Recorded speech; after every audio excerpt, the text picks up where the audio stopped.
anak ng flies. So, yun. Although na standard natin or na-normalize natin yung andar ng makina, nanatili yung usok doon sa tambucho pag RPM. So, grabe yung usok niya. Well, yan yung mga susunod dating isusolve. So, sa part na yan, ini-explain ko naman kay ma'am yung achievement naman doon sa inayos naming connection ng TPS. Yung TPS is throttle position sensor. Yan na-explain ko sa kanya yung regarding sa closed loop and open loop.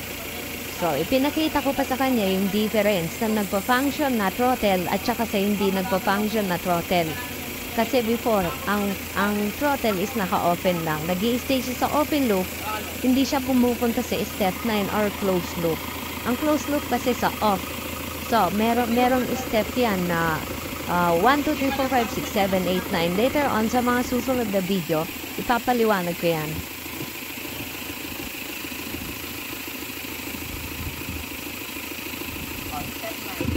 Ayan ang adlang natin po. So ngayon, nung napag-function natin, ito na yung adlang na. So, sound pa lang ng makina, naintindihan niya na yung difference. So, napag-function natin yung throttle. Oh, kurang kapit.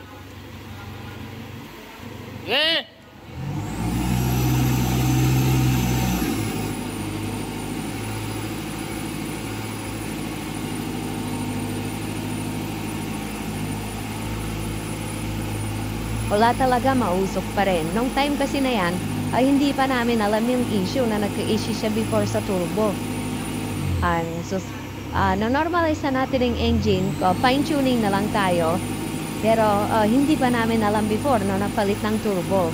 Meron palang mga langis sa loob ng exhaust, that's why umuusok siya ng ganyan. But later on, na-find out din namin.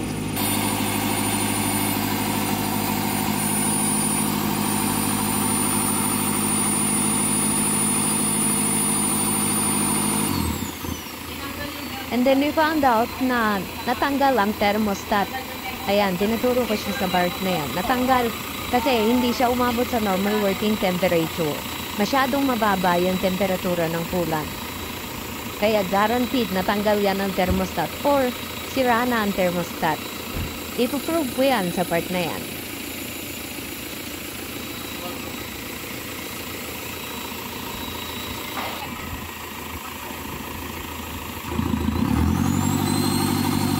See, meron pa siyang palya or naglalakbay yung makina pag RPM mo. So, yun pa yung pangalawang iaayos natin sa kanya. Possible injector problem kasi nabasa ko na siya sa data kanina kaya pinabuksan ko na yung makina. So, nag-start na kami na isa-isahin yung problema.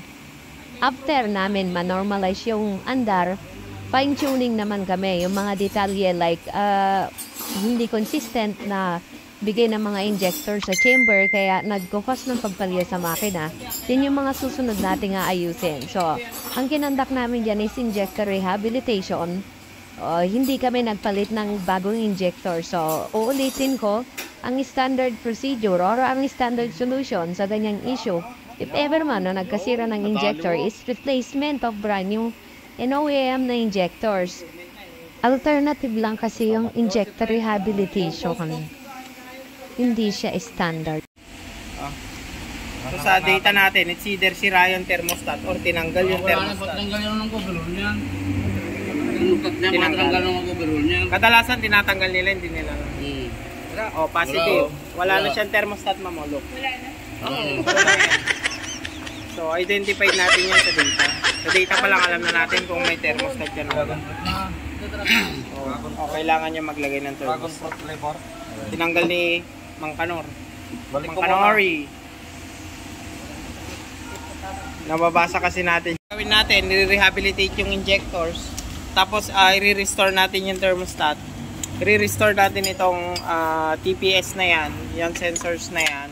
Kasi napaka-importante niyan. Pag natanggal yung isang wire niyan, hindi pa-function ang RPM. Siya yung signal galing pedal. Okay, so i-video kayo ni Mang Kanor. Base sa hula-hula namin, ito, Yung wala sa washer, oh. Ayan, warak-warak na yung copper washer niya. Tapos ito, nangitim, possible na dito nang galing. Tsaka dito. Yung maraming fuel pagka RPM mo, naglilik dito. Kaya siya nag-i-emit ng sobrang lakas na sobrang lakas na, what do you call that? Sobrang lakas ng usok. White smoke. So yan, base yan sa hula-hula. Tsaka sa tulong ng bulang kristal. Tawali. Ito mananawas to. Okay natin pagkatapos nating mahula-hulaan yung sira. Balik na natin.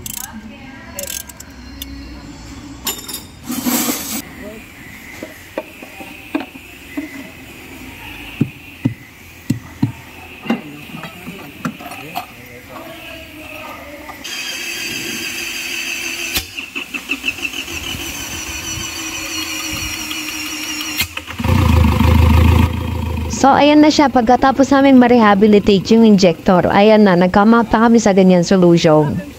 Nawala na yung palyado niya. Wala na rin yung usok. Uulitin ko, injector rehabilitation is just alternative.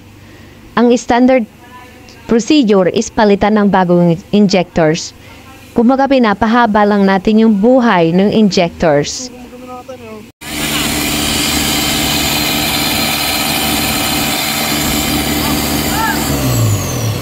Siyang kausok-usok. Ngayon, may mga pondo ng oil yan.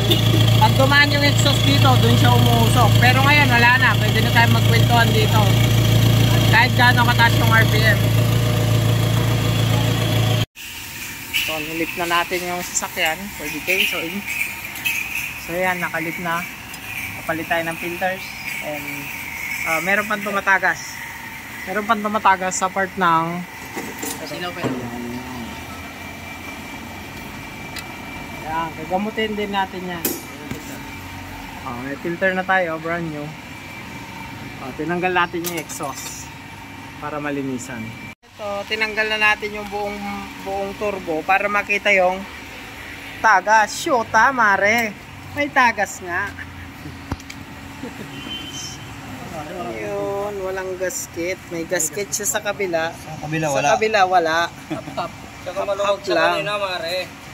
Kalahati lang may gasket, kaya pala natulog. Sana matutunan nyo, mga guys. Kunting kaalaman. Ay, pulutan natin ng aral. ayan. Manipis dito Ano mga nangyari? Durog. Okay. Tag-frame mo na yan. So, gawan niya na ng paraan para matapos na. Yeah. Okay. Bubuin na natin kasi na-eliminate na natin yung issue. Yung sobrang usok kanina, ngayon wala na siyang usok. Baliktad. Alright.